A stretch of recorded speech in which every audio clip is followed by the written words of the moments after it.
Voilà, donc l'apéro se termine. On a eu le fromage de tous les pays, de toutes les régions. On a le petit canon. Et là, on a le Dom. Il est en train de nous mitonner du... Alors c'est quoi mon Dom? C'est quoi que tu nous fais? Du magret de canard. Voilà. C'est simple, le magret de canard, c'était un canard qui volait dans la campagne. Et voilà, il vole plus le canard. Le canard, il est fait.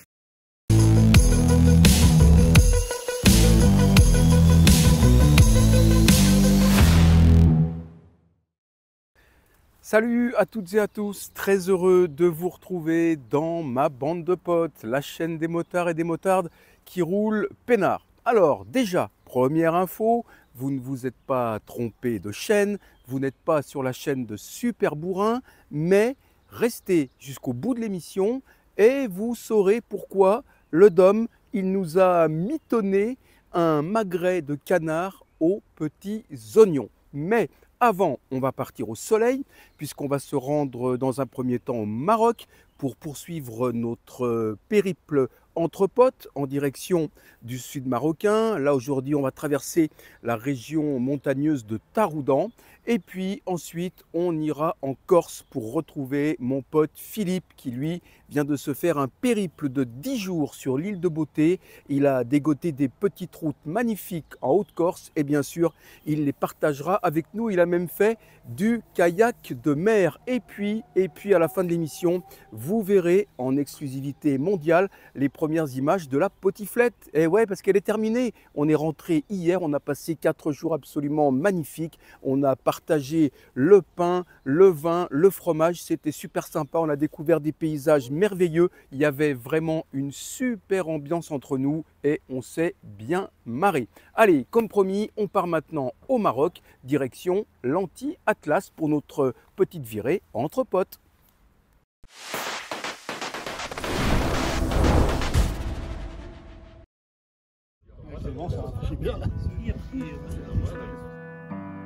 Bon, vous vous souvenez, on s'était quitté dans l'épisode précédent sur cette dégustation du traditionnel thé marocain et on était au sommet du col du Tizi Entest à plus de 2000 mètres d'altitude.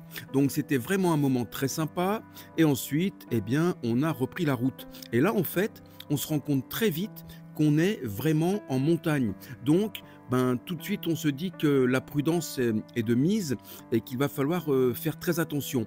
Déjà, regardez la chaussée, elle n'est pas très large, pas en très bon état et c'est vrai que ça incite à rester vigilant. Mais par contre, pour ce qui est du décor, eh ben là, il n'y a pas photo.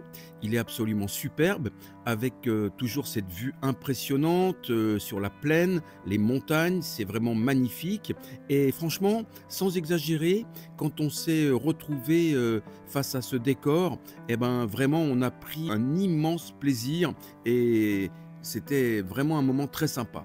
Voilà, en plus il y a des virages un peu serrés on va dire, donc il faut y aller mollo, tranquillement, surtout que, regardez sur cette image, eh ben, il n'y a pas de rambarde de sécurité, donc là, la moindre erreur d'inattention, eh ben, elle peut se terminer 300 mètres plus bas, et ce n'est pas forcément l'option idéale pour passer de bonnes vacances.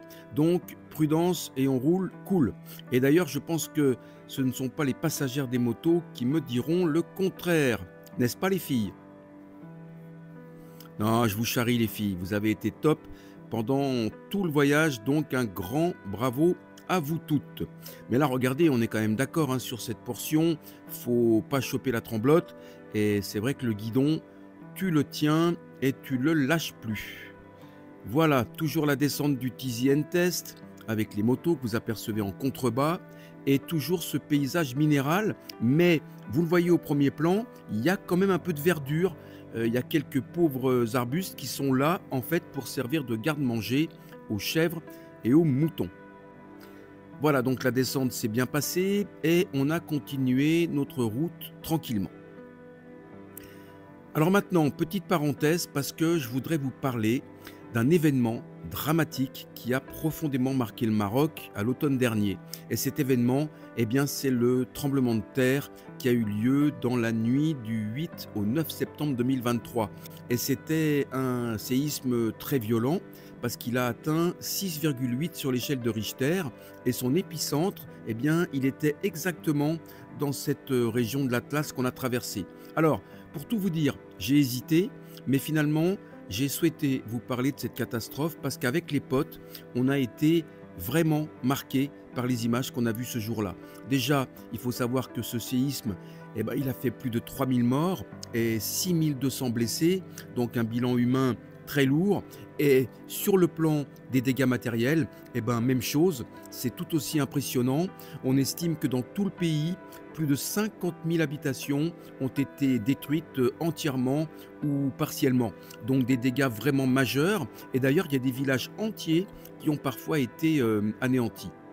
Et donc, depuis ce séisme, eh ben, il y a des milliers de personnes qui vivent dans des tentes comme celle-ci ou des algécos avec bien sûr des conditions de vie pas évidentes du tout, même si, il faut le préciser, les ONG font un travail remarquable et je tenais vraiment à saluer ce travail. Donc nous, on a traversé toute cette région qui a été sinistrée et en fait, j'ai filmé en roulant parce que je voulais pas m'arrêter et filmer ces gens. Je pense que leur coller mon téléphone sous le nez, ça n'aurait vraiment pas été respectueux.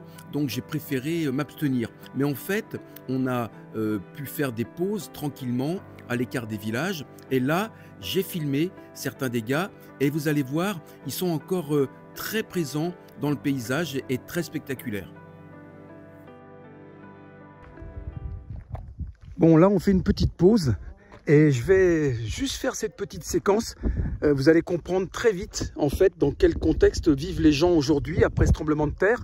Là, déjà, vous voyez les pierres qui sont tombées de la montagne quand le tremblement de terre a eu lieu. Il y a des gros blocs de pierres tout au long de la descente du col du Tizi-Test qu'on vient de faire. Il y avait des pierres sur le côté. Regardez les barrières qui ont été totalement détruites. Les pierres qui ont fini leur course dans cette descente. Et regardez le village, ou ce qu'il en reste, tout en face, là, sur la colline. Il y avait un village et il n'y a plus qu'un bout de la mosquée qui reste.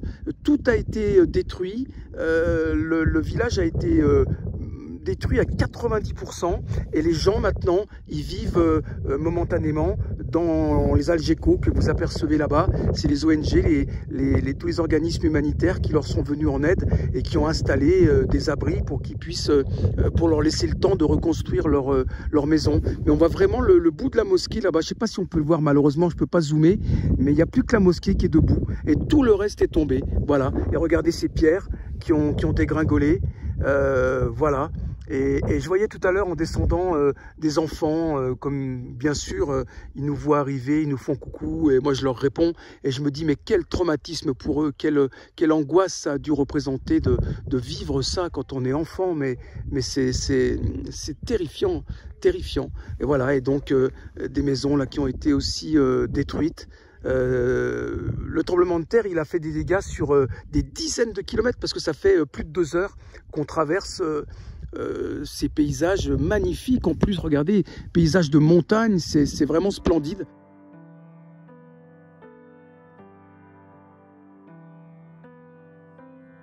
Voilà, c'était vraiment impressionnant et on a ressenti beaucoup d'émotions en voyant tout ça. Et ce qui est fou, c'est que c'est un mélange d'émotions, justement, des émotions très différentes, parce qu'ensuite, eh ben, on a repris la route, donc on a laissé ces gens derrière nous, tous ces gens qui essayent de reprendre tant bien que mal leur vie.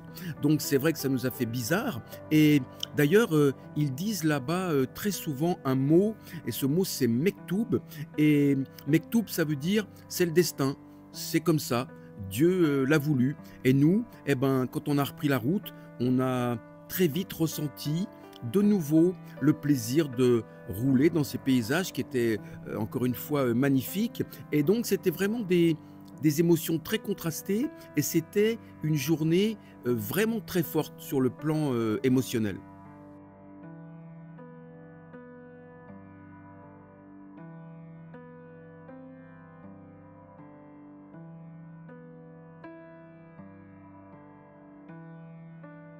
Donc là, on va attaquer les contreforts de l'anti-atlas avec toutes des petites collinettes comme ça, où là, vous avez bien sûr des épineux, vous allez trouver des oliviers, et vous allez voir des petites olives vertes et des arganiers. Ils font l'huile d'argan, voilà. Voilà, on en a profité pour faire une petite séance photo et on a continué notre progression vers le sud. Et vraiment, on a adoré le décor avec parfois des grandes lignes droites à perte de vue. Et c'est vrai qu'on se serait presque cru aux États-Unis sur la route 66. C'était vraiment sympa avec beaucoup de plaisir, bien sûr, au niveau du pilotage. Surtout, bien sûr, pour les potes sur les motos. Parce que moi, dans mon camion, je me suis contenté de suivre le rythme. Mais j'avoue que ça me titillait un peu, parfois, de ne pas être sur une bécane. Mais bon, j'étais heureux quand même.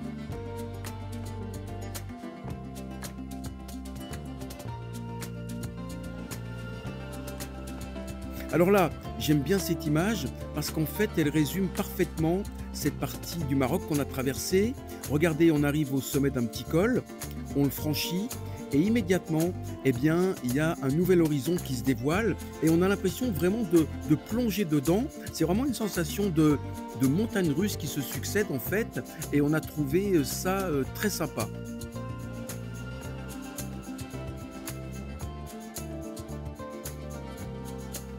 Et puis, vous le voyez, plus on descend vers le sud, plus on trouve du sable. Donc ça fait vraiment penser de plus en plus au désert. Et ça tombe bien, parce que le désert, eh ben, il sera au menu du prochain épisode. Voilà, avec les dunes, les chameaux, le thermomètre qui grimpe à 40 degrés et le couscous qu'on a mangé sous les étoiles. Bref, c'était le bonheur. Donc je vous dis à très bientôt pour la suite de cette aventure marocaine. Salut!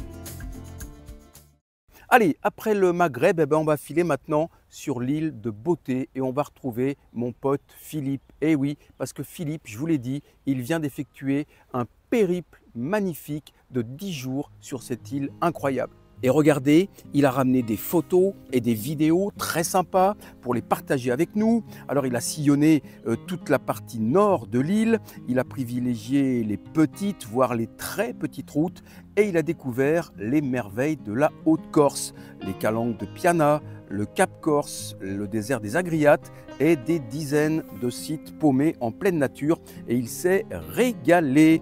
Il a même fait du kayak de mer, mais rassurez-vous, il nous racontera cette aventure corse en détail dans la prochaine émission. Et en attendant, eh bien, un grand merci à lui pour ces premières images qui nous mettent l'eau à la bouche. Ah mon Philippe, en plus d'être un super mec, c'est un excellent photographe. Allez, comme promis, on va maintenant découvrir des images de la première potiflette. Et oui les amis, elle vient de se terminer et nous aussi, ben franchement, on s'est régalé dans tous les sens du terme d'ailleurs, parce qu'on a traversé des paysages magnifiques, on était sur les routes des vins du Jura, du Beaujolais et de la Bourgogne et ça tombe bien on va dire parce que des vins, je vous promets qu'on en a dégusté aussi le soir au bivouac, alors avec modération bien sûr, mais avec grand plaisir. Donc on s'est vraiment bien marré, il y avait une superbe ambiance et des participants vraiment adorables, avec en plus des motos de toutes sortes, vous le voyez, de la 125 à la 1700 cm3 et même un sidecar qu'on a été super content d'accueillir. Voilà, donc c'était vraiment sympa, il y a eu beaucoup de rigolade, de bonne humeur, de bienveillance. On a partagé le pain, le vin, le fromage et c'était vraiment très fort à vivre. Et puis regardez, parmi les participants, eh ben, on a eu la chance d'accueillir le Dom. Vous l'avez reconnu, le seul, le vrai, l'unique, super bourrin. Et là, je peux vous dire que Dom, c'est vraiment un mec en or que tout le monde adore tellement il est gentil et il nous a vraiment fait marrer. Et puis en plus, c'est un super bon cuistot. Voilà, il nous a fait des petits magrets à la poêle, on s'est régalé. Et puis il y avait aussi Alain, le chanteur du groupe Goldman, un passionné de moto. Et lui, il a carrément fait 10 heures de route au guidon de Sabenelli pour nous rejoindre. Et ça m'a vraiment beaucoup touché. Regardez, il est avec nous là sur sa moto. Et je vais vous montrer tout de suite une image faite 3 jours plus tôt. sur la scène du Zénith de Dijon. Moi, j'étais à ce concert et je peux vous dire que ça envoie vraiment du lourd. Regardez.